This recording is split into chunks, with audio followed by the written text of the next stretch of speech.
few second intro seconds, right? Mm-hmm. Mm-hmm. Hey guys. Hello. Hello. I'm Randy and Jess here. So you've lost weight. You're about 20, let's go even 30 pounds down. Congratulations. You're so hot.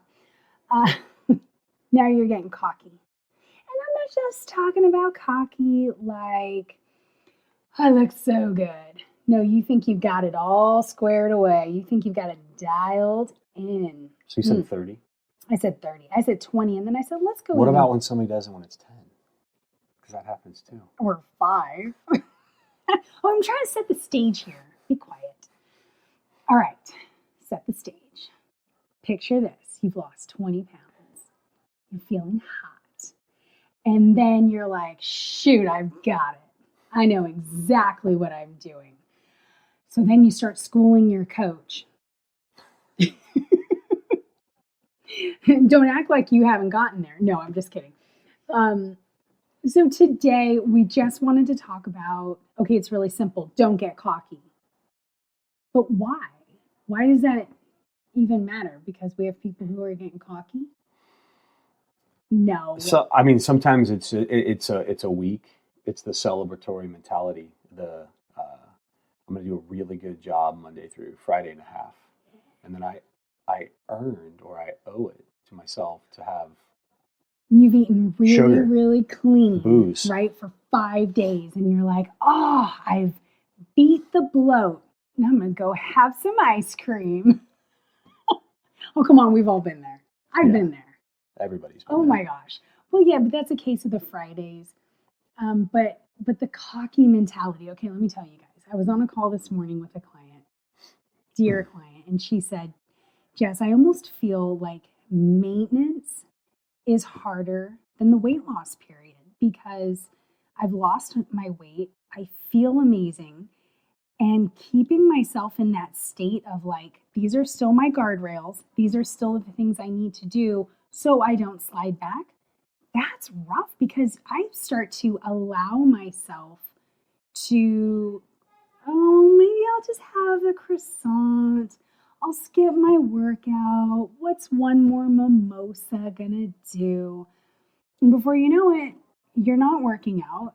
You're not getting your 10,000 steps, and you do start sliding back. And oh, that sucks. You put in so much work. Anything else you'd like to add to that? It's just human nature when we deviate from the path, and go rogue, as we were saying this morning. We just we enable, our mind will just enable all the reasons of like, hey, it's a good day, I want the donut. Hey, it's a bad day, I want the donut. That donut is talking to me because it's in the break room and it's free. So what, like Jocko says, it's free. So it's an obligation. You're obligated to eat it. No. What does he say? Lies. They're all lies. All lies. But no, truly, we lie to ourselves. Mm-hmm. I'm feeling really, really good.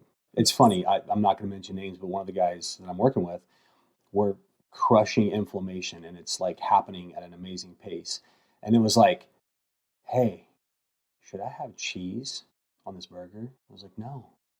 Should I have ketchup on the burger? No. Probably not right now, because the whole goal is you're feeling better. That's his specific protocol. But yeah. Well, and then this is one thing too, and I've been guilty of this, where you think you know more. Normally ketchup and cheese is just fine. Right. Full disclosure. Full disclosure. Okay, so let's give the example. We have helped many people lose 20, 30, 40, 50 pounds, right? And doing basics. Well, somebody 70. He's approaching 80 pounds right now, just by doing the basics. That's so cool. Can I set the stage better? Because I have something super relevant. Go. Set the stage. Someone that could not, it was never going to happen to hit 10,000 steps a day, let alone when I said, hey, if you walk 12 to 15,000 steps a day, you'll lose weight, you'll lose body fat, you'll look better. We're there, 10s become normal easily, but then all of a sudden, I want to start working out. Okay, and then the workouts don't happen. And then what happens is then the steps fall off. Mm-hmm. The person I'm talking about that, lost over 80 pounds, getting to 10,000 steps has still not happened. But it's like, it's all or nothing. Yeah. We just got to do those basics. But remember, we're talking about getting cocky. Yeah. So we see it. And like I said, we've gone cocky too. But we see the whole cocky of like nailing it, crushing it, add 5 workouts for tomorrow. So we add 1 and that doesn't happen. Or 2. Or, okay, Randy and Jess, I know exactly what I need to do. You do? Yes. I need 45-minute workouts 3 days a week and go. No, I'm going to tell you right now, that is not what you need. You need to sleep 7 hours because you're sleeping 5. And this just doesn't apply with us or even weight loss coaching, but anybody that's working with a coach or a mentor, like, just listen to them. Mm-hmm. You hired us for a reason. Well, you hired them for a reason. With coaching and mentorship, like, there has to be a level of trust. Yep. You have to have buy-in. Yes. You have to follow the don't dissect plan program. We're in a mentorship, and I look at the program, and there are things I don't like. I don't like it. I don't want to do it. Outside your comfort zone. It makes me want to cringe. And they say, we know you probably don't like this. We know you probably don't want to do it, but you're going to do it because it works and you're going to follow the program. It's what you paid for. Okay, it's what I paid for. I'm going to do it. Yeah. Sometimes you have to suck it up. So our clients that see this or anybody else, just follow the program. Yep. Sometimes you need to ask why. Yeah. Don't get distracted. We were talking about this morning, all the squirrels out there running around chasing them nuts, right? Don't be a squirrel. Don't be a cocky squirrel. Don't be a cocky squirrel. Stick to the program. Hopefully, if it's us, you guys always know we got the basics we got to do. Mm-hmm. Ask questions, gain clarity, keep the questions relevant. Some people need to know why. Mm-hmm. So, follow the freaking program. Yes, but listen, most of you, this is not your job. This is my job. My job, it's his job to create this program for you. Your job is to just do the process, do the work. Sometimes you don't always need to know why, right? And I know sometimes, like, we tell ourselves, but I really do need to know because it helps me.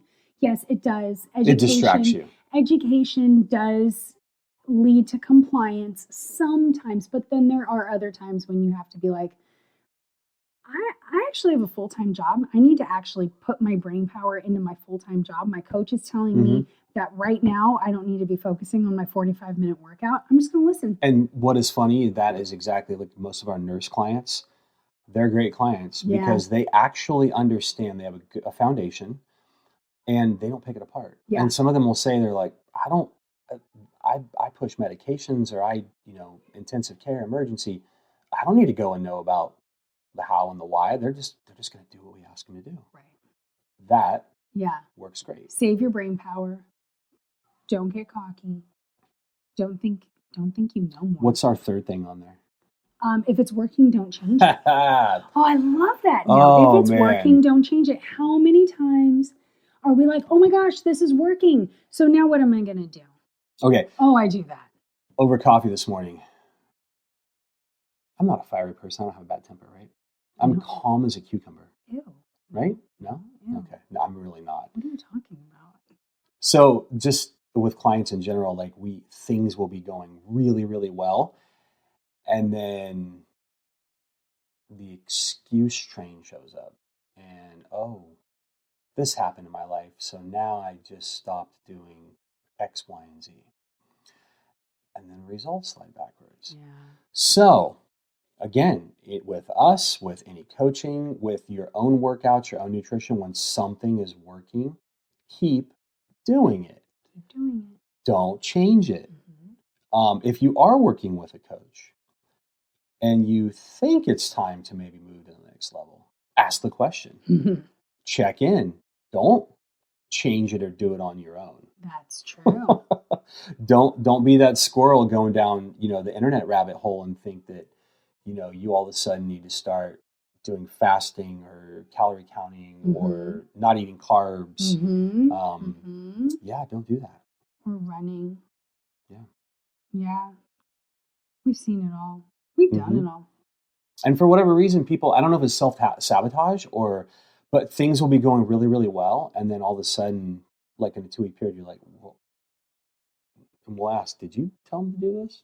What's going on here? What happened? And then we scratch our head. We're like, what? But also too, like, Randy, life lives. And life. Make that make sense. Make it make sense. Life gets lifing, right? Life gets lifing. Okay.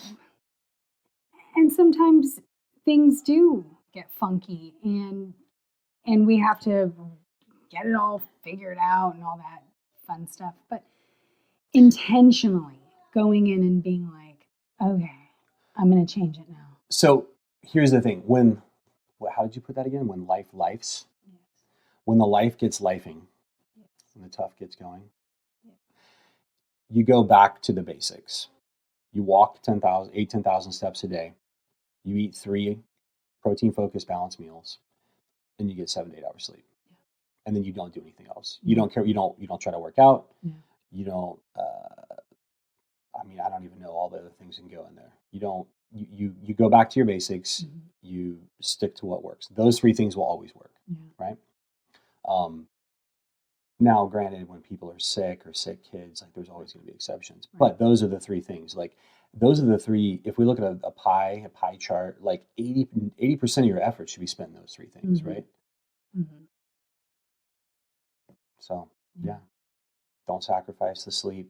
Never. Sacrifice the workouts for just being super duper active. Don't you dare sacrifice sleep for a morning routine. Yeah. What else? That was pretty quick. Yeah, that was. Yeah. Don't trade your dollar for a penny. How's that? That doesn't sound like sound advice. Right. Don't trade your dollar for a penny.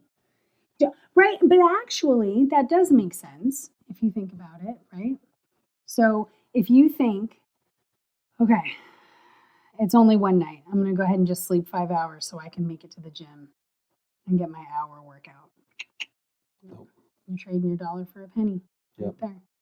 But it doesn't feel like it because you get this you get a satisfaction of, I worked out. Yeah, super tough. You just crush it. Yeah, you get those feel-good chemicals for a little bit. It, even though my kid woke me up 5 times, I still made it to the gym. I'm such a badass.